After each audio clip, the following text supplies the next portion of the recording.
einer von uns!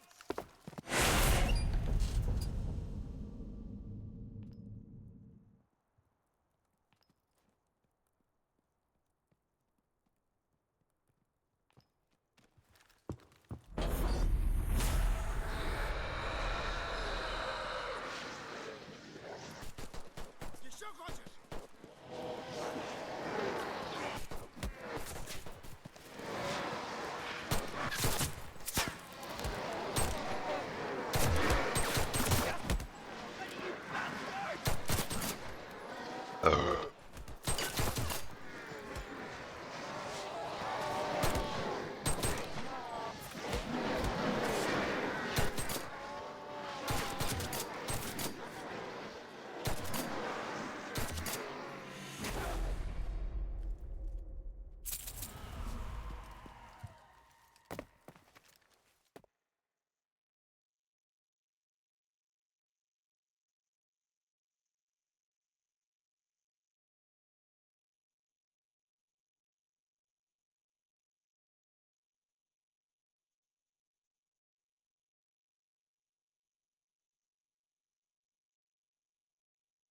Throughout the 19th century, a hidden tribe of giant Maori warriors, towering over mere mortals, safeguarded the sacred forests of New Zealand, their legend enduring as protectors of nature until they mysteriously vanished, leaving only whispers of their immense power.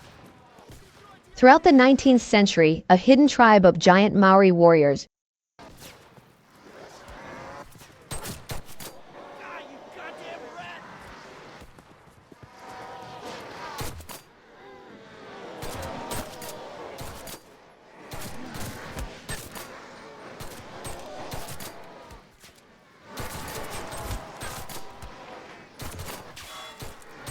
Ah! I need cover!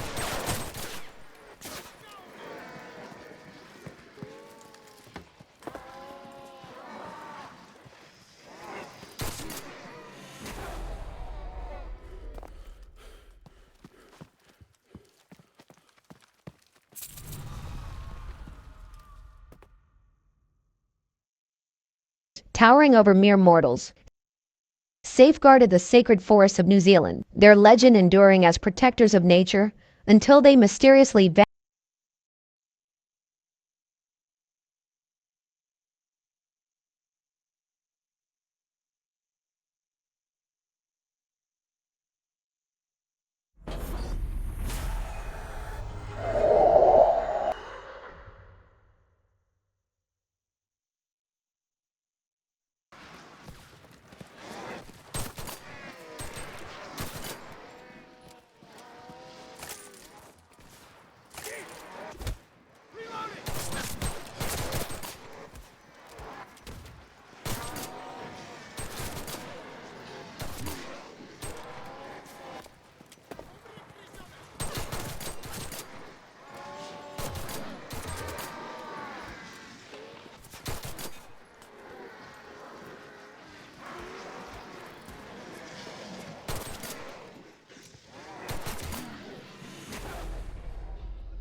Hi guys, tonight we begin by stepping into the echoing stone corridors of a medieval castle. The torches flicker along the walls, and you can almost hear the faint whistle of the wind sneaking through cracks in the heavy wooden doors. It's the kind of setting that looks romantic when you visit as a tourist, but if you had to actually live here, especially on a winter's night, you would probably regret it before the first hour passed. The reality is simple. Castles were freezing. And if you had to sleep inside one, without central heating, insulated windows, or even a decent mattress by modern standards, you'd discover quickly that your biggest enemy wasn't rival knights, it was the cold. You probably won't survive this, at least not without a few tricks. So, before you get comfortable, take a moment to like the video and subscribe, but only if you genuinely enjoy what I do here. And if you're listening right now, Post your location and the local time in the comments. I love seeing where in the world people are tuning in from. Now, dim the lights, let your breathing slow, and imagine yourself preparing for bed in a medieval stronghold. You trudge across the flagstone floor of a great chamber, boots scraping against surfaces worn smooth by centuries of feet. The cold bites at your skin even though you're fully dressed. The stone walls don't simply resist warmth, they swallow it whole. Historians often describe castles as marvels of defense, but rarely as marvels of comfort. And here's the blunt truth. Those same thick walls that could shrug off a battering ram also trapped cold air like a giant refrigerator. Once the sun dropped, the inside temperature plummeted almost as quickly as the outside. You'd notice your breath forming clouds in front of your face. The air inside feels heavy, damp, and unwelcoming. Castles were designed to keep enemies out, not to keep the chill away. The architects thought about moats, drawbridges, arrow slits, but insulation wasn't really on their blueprints. A mainstream fact worth remembering is that many castles in northern Europe were strategically placed on windswept hills. From a military standpoint, that was brilliant.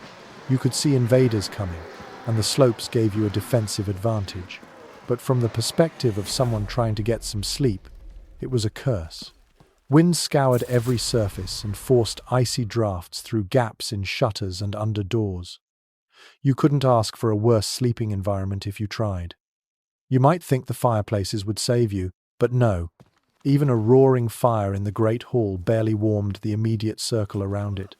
And the further you moved from the flames, the colder it became. By the time you shuffled toward your bedchamber, the temperature could feel more like a cellar than a living space. Now here's a quirky tidbit. In some records from the late medieval period, travelers wrote about the shock of frost forming inside the bedrooms of castles. Imagine waking up with icicles hanging from your bed curtains, or discovering the wash basin frozen solid. Chroniclers treated this as almost normal, not worth more than a passing mention. If your chamber didn't grow a thin layer of rime on the walls in January, it meant you were in the minority. And yet, despite this, people survived. Somehow, they figured out ways to keep their bodies from becoming popsicles. Part of that survival instinct involved ritual. As night fell, entire households followed patterns meant to trap whatever warmth they could. The castle might be vast, but the focus was always on shrinking the living space at night.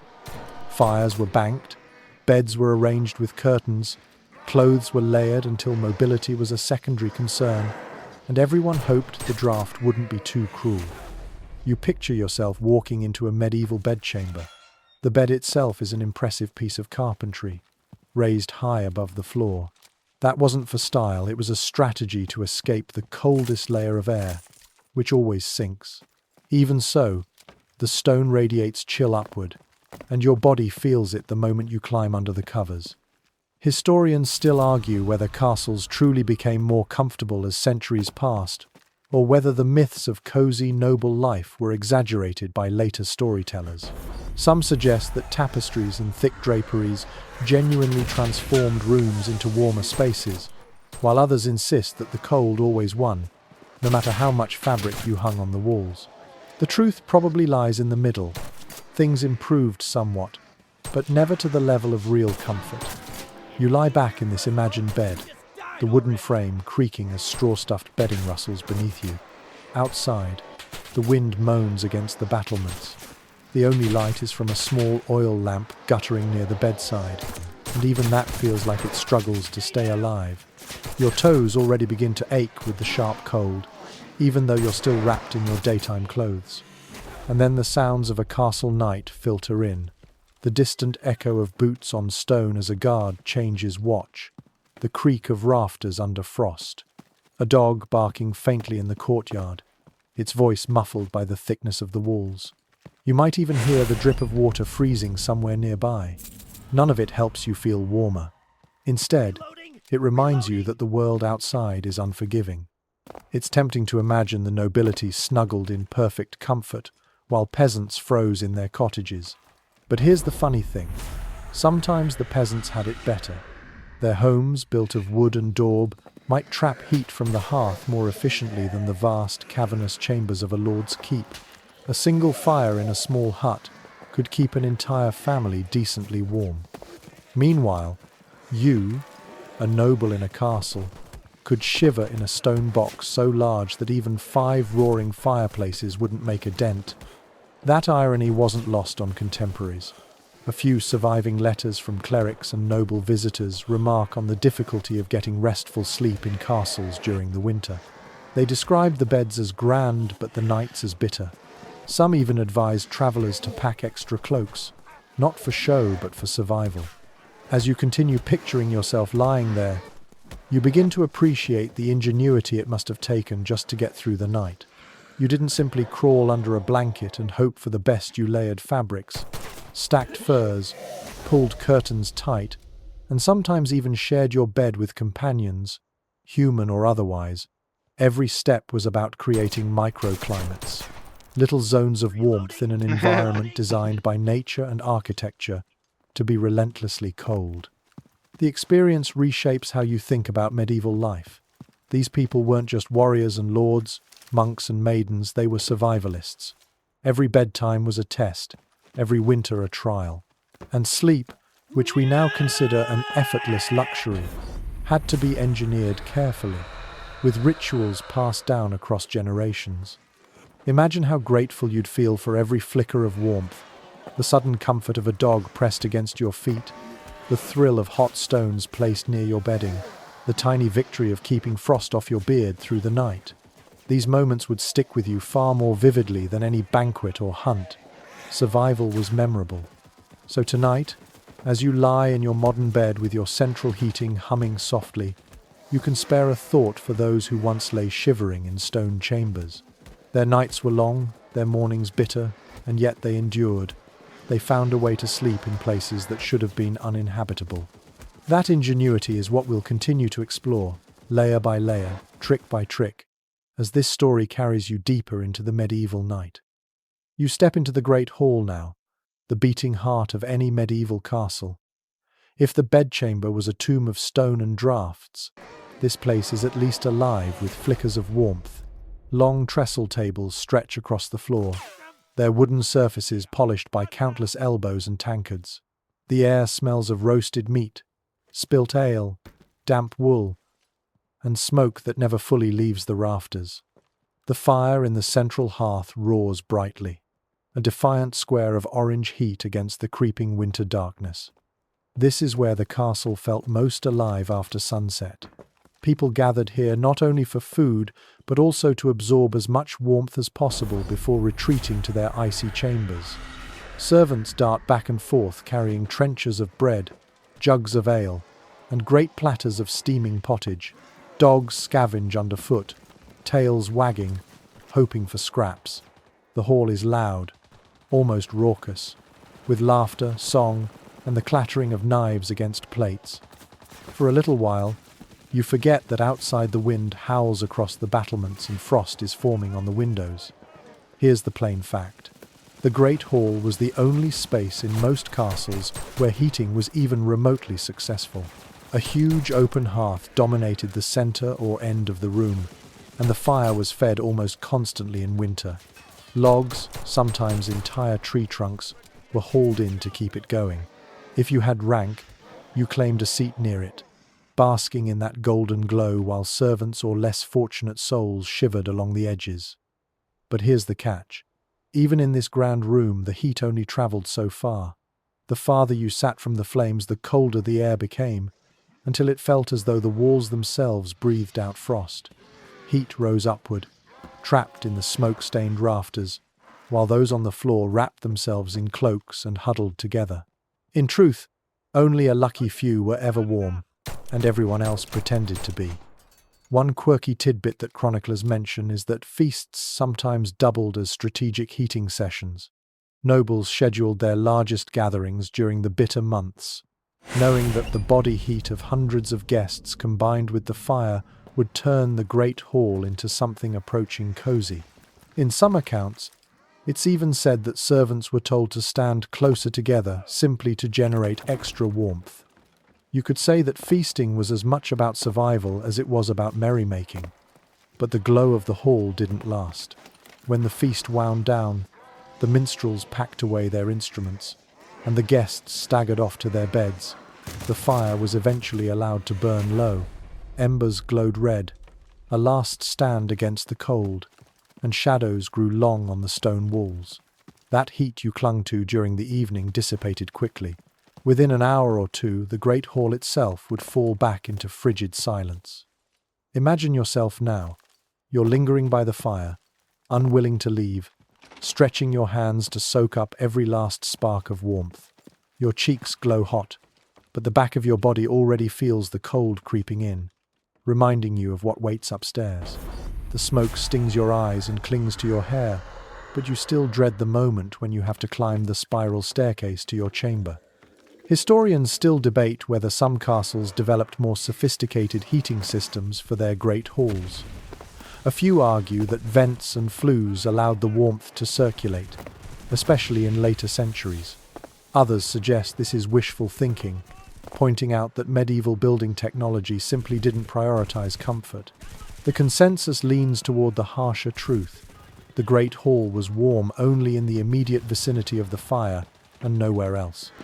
Even the acoustics reminded you that this wasn't a cozy lodge but a cavernous chamber of power. Every laugh echoed, every footstep amplified, until the soundscape itself seemed too large, too cold. And when the hall emptied, the silence became oppressive, like sitting in the belly of a sleeping giant. One of the most telling images is the transition itself, the walk from the great hall to your bedchamber. Picture leaving the golden firelight, stepping into a narrow passage lit by a single torch. The draft hits you instantly, a knife of cold air rushing through arrow slits and unsealed doorways. Your breath fogs again. The warmth you just carried in your bones drains away as though the castle itself is feeding on it. That shift, from one room of temporary comfort to the endless chill beyond, defined medieval nights.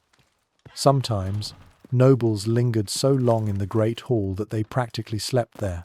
A high-backed bench pulled close to the hearth could serve as a makeshift bed, and servants or guards often collapsed near the embers rather than face their chambers.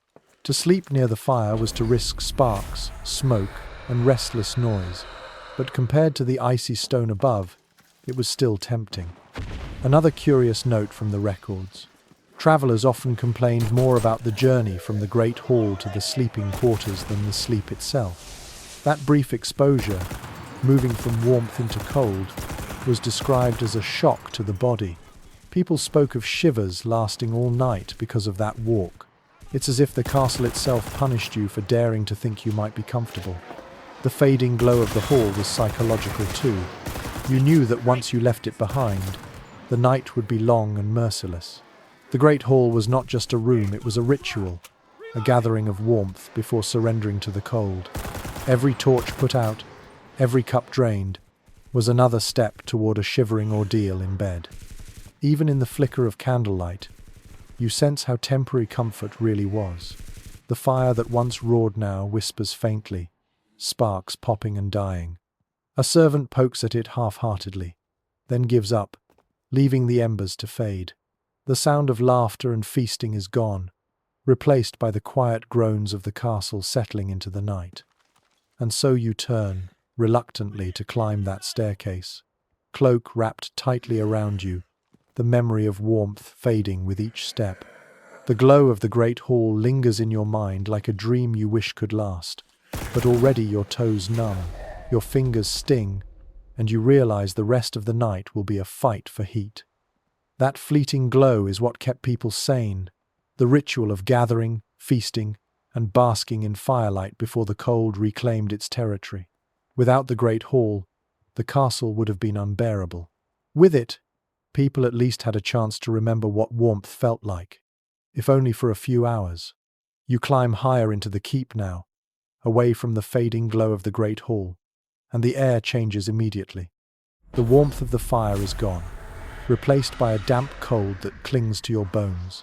The walls are thick, thicker than anything you've seen in modern houses, sometimes 12 feet of stone separating you from the outside world. At first, That sounds like protection. But here's the irony. Those very walls that stopped arrows and siege engines also trapped the chill inside. If you've ever stepped into a basement in winter, you know the sensation. The stone holds the temperature like a memory, radiating cold even when the outside air warms briefly. Medieval builders understood strength and permanence, but not comfort, and so the walls became paradoxical. Fortresses against men, but not against the weather. One fact historians agree on is that castles rarely warmed beyond a narrow radius around the hearth. A fire blazed, smoke curled upward, but step just 10 feet away, and you were already in an icebox again. Written accounts from the 13th and 14th centuries describe noble families sitting directly in front of the flames, cloaks pulled over their heads, while behind them servants stamped their feet to keep circulation going. The fire created a bubble of tolerable heat, but the stone around it refused to yield. Now, a curious note from travelers' journals. Some complained that the walls themselves sweated. Moisture condensed on the cold stone and ran down in streaks, making chambers damp and unpleasant. Imagine lying in bed and hearing tiny drips hitting the floor beside you all night long. Not exactly the lullaby you wanted. In some seasons, moss even grew on the interior surfaces. So yes, you lived inside a castle, but at times it resembled more of a cave.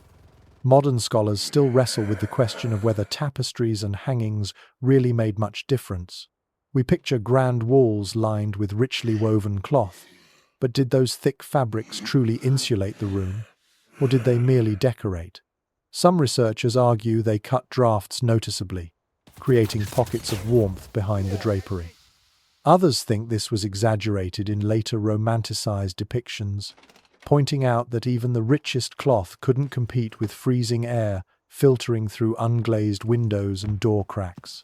The debate lingers, unresolved, but it tells you one thing clearly. People were desperate enough to try almost anything. So picture it now.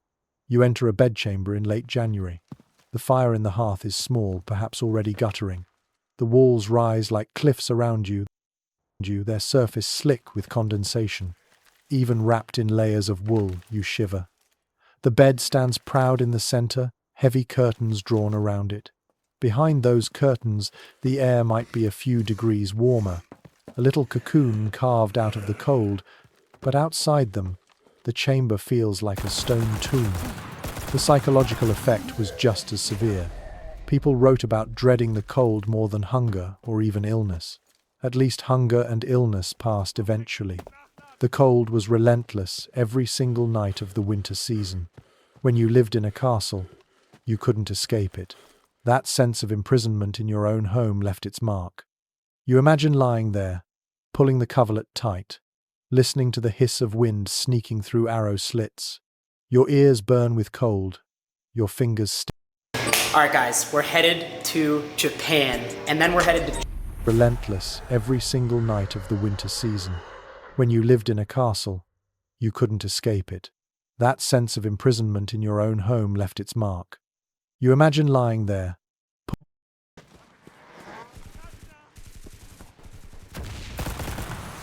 Just die already.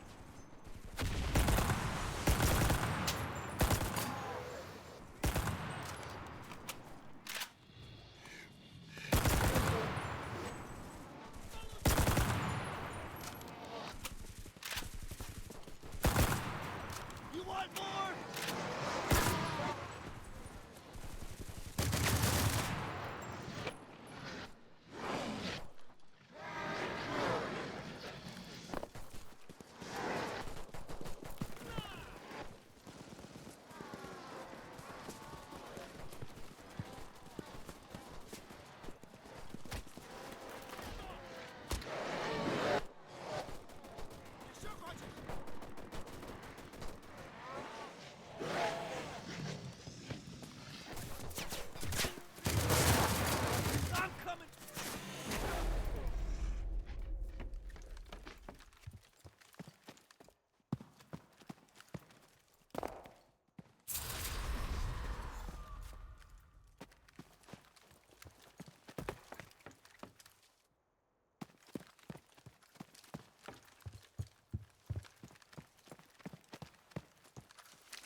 empty! Reloading!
My God!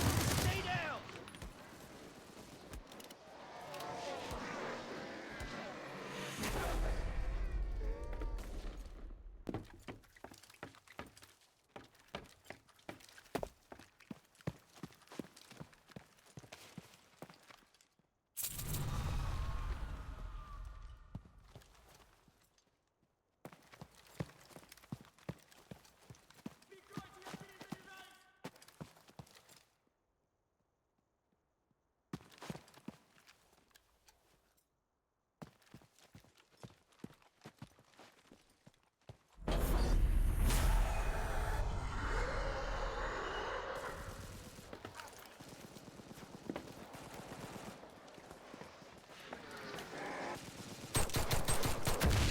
Easier for us both if you just died already!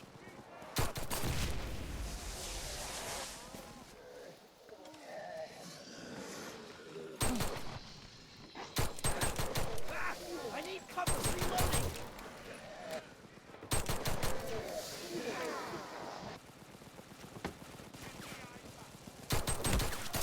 Yes!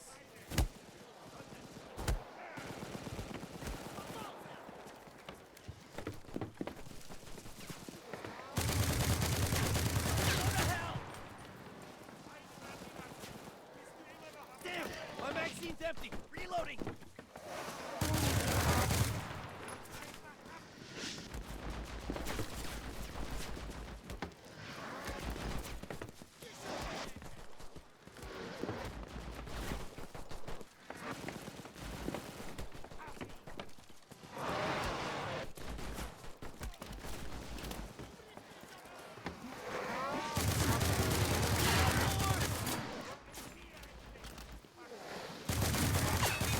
He wasn't so hard to kill.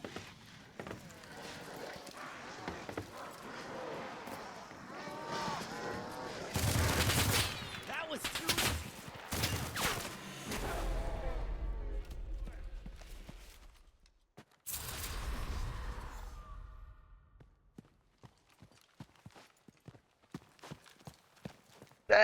In the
Reloading!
Damn! My magazine's empty! Reloading!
You goddamn rat!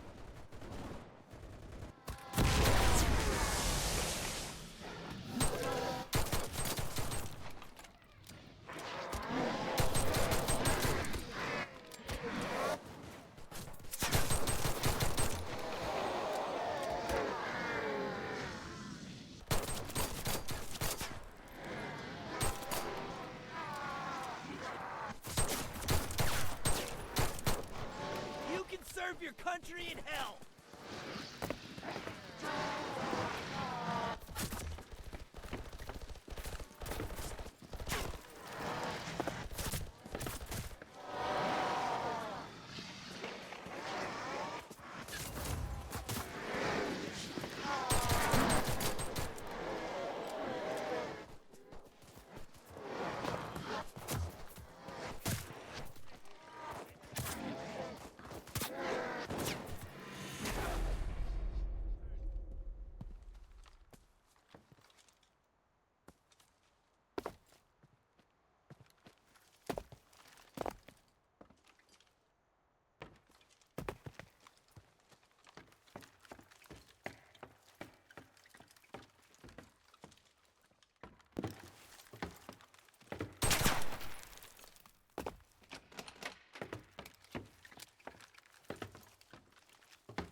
Iraq, the inside story of the war we left behind. ISIS began moving through places where so many Americans had given their lives to liberate. A story over a decade in the making. August 2003 is when the real war for the future of Iraq began. The Jordanian embassy gets blown up. A few days later, the UN gets blown up. Bring them on. We got the force necessary to deal with the security situation. Through 2 American presidencies. I've come to speak to you about how the war in Iraq will end. The president decided he wanted this behind us. He wanted to normalize Iraq when it's a country that's not normal. The war was over. We were out. Let the chips fall where they may. When the last American troops leave, Maliki begins a pretty concerted crackdown on the Sunni population. Frontline investigates losing Iraq.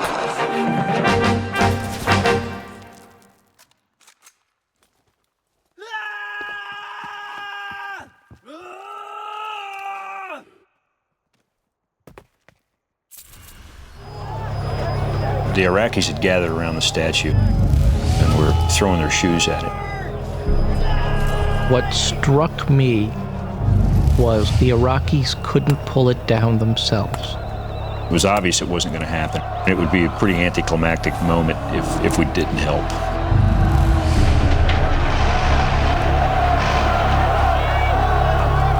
It was a dramatic moment. There was an American flag that went on at first. That's almost a metaphor for what's happened since. You know, and then ultimately, well, an Iraqi flag was put on it. And enough photographs were taken of Iraqi cheering. And by the way, the statue was very heavy. The problem was much more involved than I think anyone thought of.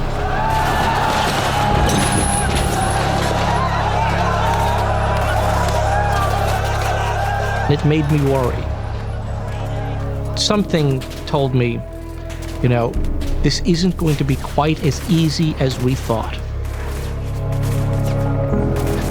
In those early days, there was great optimism. People were just pure exhilaration. At that point in time, you think this might just work. And I remember seeing a guy was carrying a huge couch on his back, and he turns and says, "Yay, America!"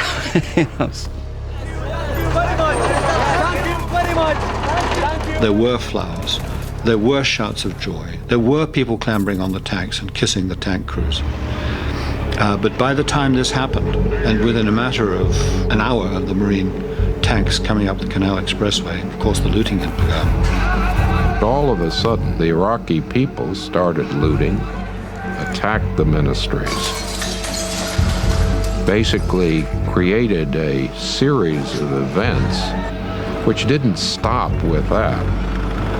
Less than 2 U.S. brigades were in isolated positions in a city of more than 5 million people, having no idea of what might come next. Iraqis are looting on a grand scale. It is a clear sign that while war might be ending, there is trouble ahead. In Washington, the Bush administration brushed aside the bad news. I picked up a newspaper today, and I couldn't believe it. I read 8 headlines that talked about chaos, violence, unrest, and it just was henny penny, the sky is falling. I've never seen anything like it. It's just unbelievable how people can take that away from what is happening in that country. But behind closed doors, some of Rumsfeld's generals were worried. In 03, from a military perspective, from the time we took the regime down, we never made a commitment to secure the population, and we never had enough resources to do it. General Jack Keane was acting Army Chief of Staff. General Keane is really highly admired across the Army. He's kind of a soldier's soldier. And he had argued in the tank before the invasion of Iraq, don't invade Iraq. Looking back, Keane says that the war plans drafted by Secretary Rumsfeld and Commanding General Tommy Franks did not include adequate plans for securing the country. I think it's driven in part by my own failures when I was there as a senior military leader, contributing to General Franks' plan, that we never even considered an insurgency as a reasonable option.